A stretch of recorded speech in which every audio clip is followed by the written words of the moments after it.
Bonjour et bienvenue dans ma bibliothèque. Nous sommes à Montréal le 12 février 2012. Aujourd'hui, je lis Les Cogneurs de Louis-Philippe Hébert, tiré de son recueil de nouvelles La manufacture des machines. Mais auparavant, quelques remarques préliminaires. Le projet de lecture dans ma bibliothèque est la mise en scène du lecteur, filmé en vidéo, dans son environnement naturel, sa bibliothèque. Aussi, ce lecteur n'est pas un lecteur professionnel. C'est un amoureux fou de livres, ceux des autres et ceux qu'il aimerait, s'il osait écrire, ajouter au rayon de sa bibliothèque. Dans le débat en cours sur la dématérialisation des livres, il oppose la bibliothèque personnelle. La bibliothèque personnelle étant vue comme un projet de vie, un lieu et un espace de liberté. Il n'y a pas deux bibliothèques personnelles pareilles. La mienne est ahurissante, 25 000 livres environ, des livres ordinaires et des livres rares, que je chéris également pour des raisons différentes.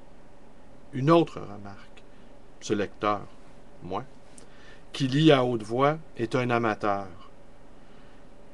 Je peux bafouiller, manger mes mots, hésiter, ma voix peut s'érailler, mais cette voix, c'est la mienne, c'est tout ce que j'ai, et je vous la donne.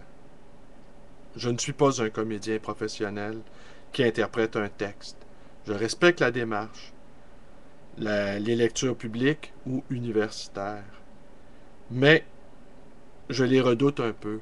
Serait-ce encore un autre accaparement de la parole au profit des pros et des experts? Je crains même que le public lui-même ne devienne un public professionnel. Encore une autre remarque, on me dit que parfois je fais découvrir des auteurs. Encore là, curieusement, ce n'est pas le but de ma démarche. Il y a des millions de livres de par le monde. Et je ne dirais pas qu'il y en a trop. Nous manquons de lecteurs. Et j'aimerais, en incarnant cette figure du lecteur, pas trop maladroitement j'espère, vous inciter à vous placer au centre de votre propre bibliothèque et de, et de vivre en compagnie de vos auteurs, livres qui vous attendent amoureusement. Enfin, dernière remarque, j'en appelle ici à la mansuétude de M. Louis-Philippe Hébert, qui sera sans doute un auditeur attentif de cette vidéo, de cette lecture de son propre texte, et qui m'a fait, sur ma page Facebook, ce beau compliment, Bruno Lalonde, un lecteur qui donne le goût d'écrire. Mon projet, Lecture dans ma bibliothèque, s'adresse au lecteur assiégé dans sa bibliothèque menacée par les assauts du tout numérique, qui est encore une idéologie totalisante, de poursuivre sa quête de lecture dans le château fort de sa bibliothèque. Mais, bonheur supplémentaire, si ce projet peut encourager les auteurs dans leurs travaux d'écriture, eh bien, j'aurai réussi quelque chose que je n'avais même pas imaginé. Les cogneurs. C'est à peine si le soir, on peut entendre un bruit sourd, un bruit de chute assurément, un assaut de front qui fait trembler la maison subrepticement. Les cogneurs ne se manifestent qu'à l'obscurité, et il faut avoir l'oreille fine pour les détecter. Ce sont les résidus de peuples nomades qui, traversant le village à la suite d'un déplacement massif, viennent quelquefois se heurter contre nos murs.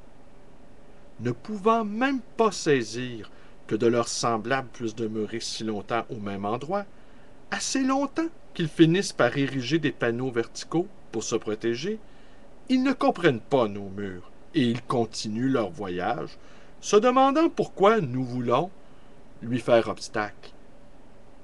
Ils tiennent, à bout de bras, au-dessus de leur tête, dont le cerveau est composé d'un amas de tentacules, une plateforme à laquelle ils ont suspendu leurs bagages.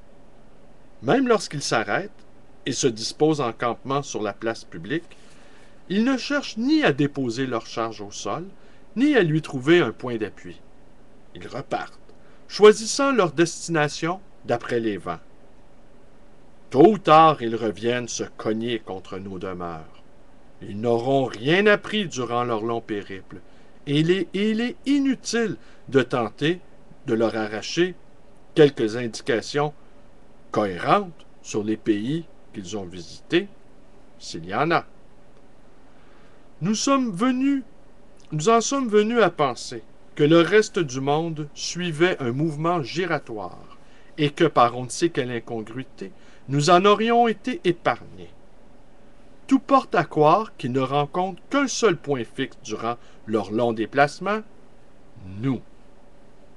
Quelquefois, ils se perdent dans une ruelle, et pendant des nuits, nous assistons à un battement d'ailes désespéré.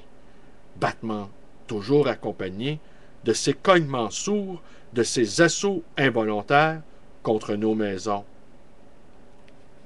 En les éclairant à l'aide d'une lampe de poche, nous pouvons voir les nœuds se former et se dénouer dans leur cerveau apparent. Ils cherchent, c'est l'évidence même, mais ce qu'ils cherchent, ils ne pourront le découvrir chez nous. Et même s'ils le découvraient, ils ne pourraient pas l'emporter avec eux. Nos œuvres sont lourdes et solidement ancrées en leur fondation pour la plupart. Et de toute façon, elles ne concernent que nous, leur présence à eux étant généralement fortuite, sans avantage et sans inconvénient. Mais ce sont les cogneurs qui annoncent les changements de saison. Pure coïncidence, crient ceux d'entre nous qui ouvrent leurs portes lorsque le bruit caractéristique se fait entendre.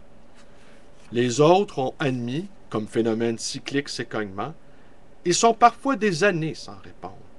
Quand ils ouvrent, ils sont toujours désappointés de s'être laissés, encore une fois, abuser. Ben voilà, c'est tout pour aujourd'hui. Je vous remercie d'être avec moi. Vous pouvez vous abonner à ma chaîne YouTube, Blalonde 100. Vous pouvez venir me joindre sur ma page Facebook. Vous pouvez également venir me rendre visite. Ma maman va être contente, j'ai corrigé mon anglicisme. Vous pouvez donc me rendre visite à ma librairie, le Livre Voyageur, dans le quartier de l'Oratoire, c'est-à-dire cette partie scindée en deux de Côte-des-Neiges, le haut, avec des gens très bien, et le bas, la plèbe, là, on n'a rien à voir avec ça ici. Et vous pouvez également me téléphoner à ma librairie si vous avez envie que je vous parle de Louis-Philippe Hébert au 514-736-0999.